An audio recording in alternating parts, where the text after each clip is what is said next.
might be a good opportunity to not do a review, but give you my thoughts of the KTM 390 adventure bike. This one, this is a 2022, and I've been riding this for 2,500 kilometers right now. If you're out looking for one, I guess you already know all the specifications and so on. There's no need for me to tell you about them. So, as I said, this will be more my thoughts of the bike. And this is a great bike, I think, because see, these kind of roads that I'm on now is really great. So as long you're not going out on a big highway or something, this is a great bike. I don't think you need a bigger one, because this is light, nimble, you got all the power you need for the smaller dirt roads, gravel roads. I'm 192 centimeters tall, and I do actually sit really good on this bike. It looks like this when a tall guy sits on this bike. It looks like this, and I think actually it's really good for me. It works really well for a taller driver.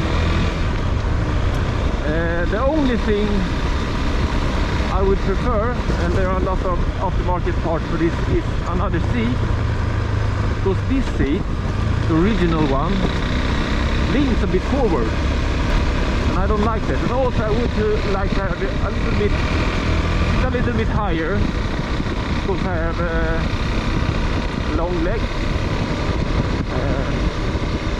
Not really a big issue, but I would like to have a flatter seat that don't lean forward. You know, the power parts that can sort this problem.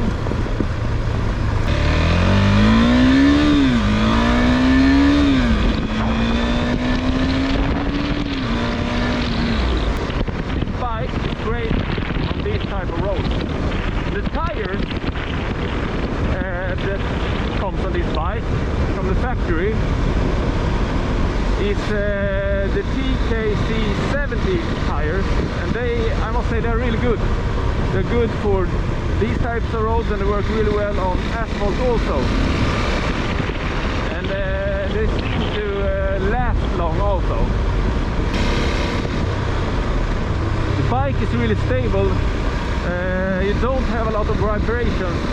You know, a little vibrations on the low end, low revs, but not when you're up here like 4,000 or 5,000. It's not much vibration, I think. At high speeds, say you know, highway speeds, 110, 120 kilometers per hour, it's a little bit, I wouldn't say wobbly, but a little bit unstable in the front, especially if you have winds from the side. Gets a little bit unstable. So what I would like to have is a steering damper in the front. That would have been a nice thing to have, you know, stock on the bike.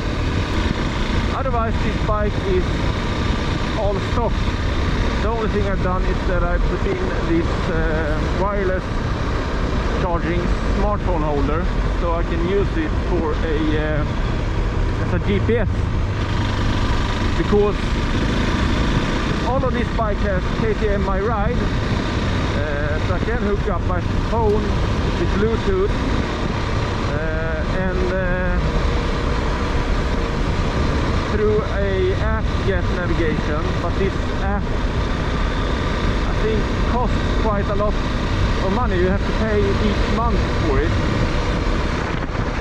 and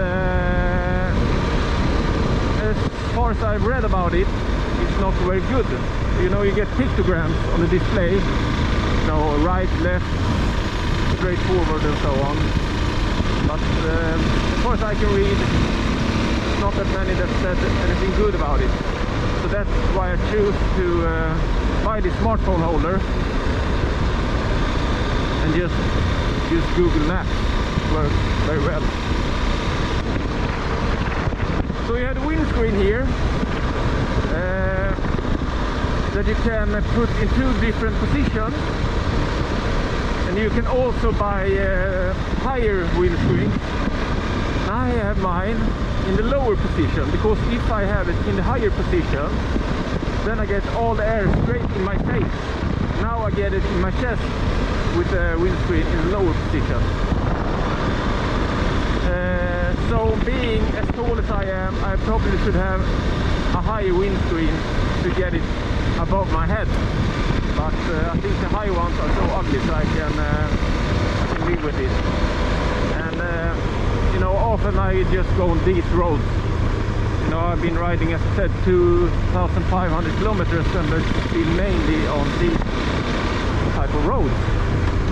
So when you just go in speeds like, you know, 60, 70, 80 kilometers per hour, the wind isn't an issue.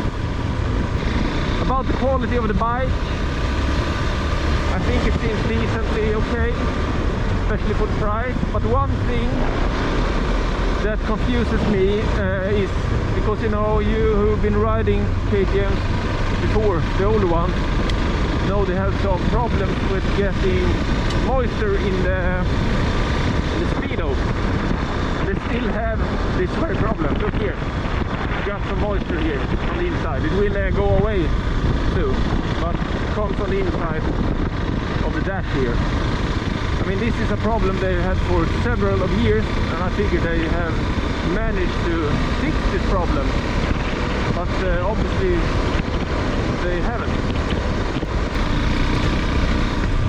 Woohoo!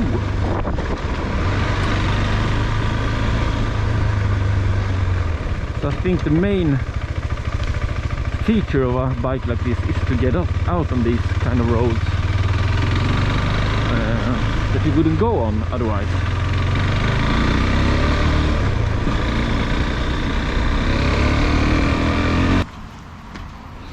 So we might as well just stop here and get some fuel. So this is another really good thing about this bike, is that it's very fuel efficient, because I think the fuel tank is on 14 liters if I remember right, and I would say I drive this on 3.2 liters per 100 kilometers, so you get really far on one tank, so that's great.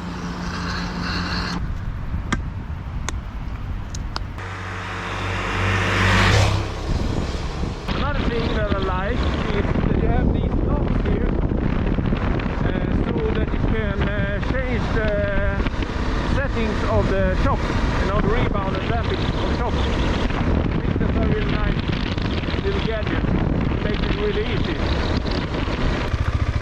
When it comes to maintenance, I usually do the smaller maintenance works by myself, you know, changing oil and so on. And on this bike you should do the first one after 1,000 kilometers, and then you should change the oil filter and clean the oil screen. And I recommend you, if you buy one of these bikes, new or used, if it's new, make sure to make this maintenance in time, and if you buy used one, make sure it has been done, because you would not believe the amount of metal chips and things I found in the oil screen. It's insane. Unfortunately I didn't take any photo, did any video or anything, but it was a lot, and I mean a lot of metal chips and so on in the oil screens. So it's important that the first maintenance has been done in time.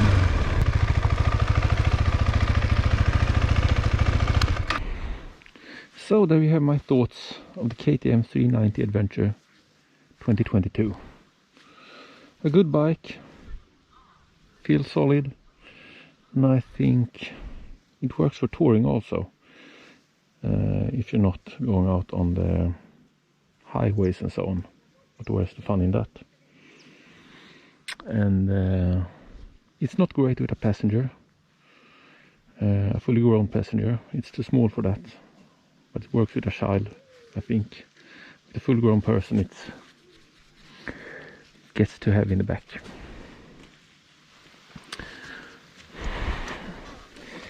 On we go. See you next time.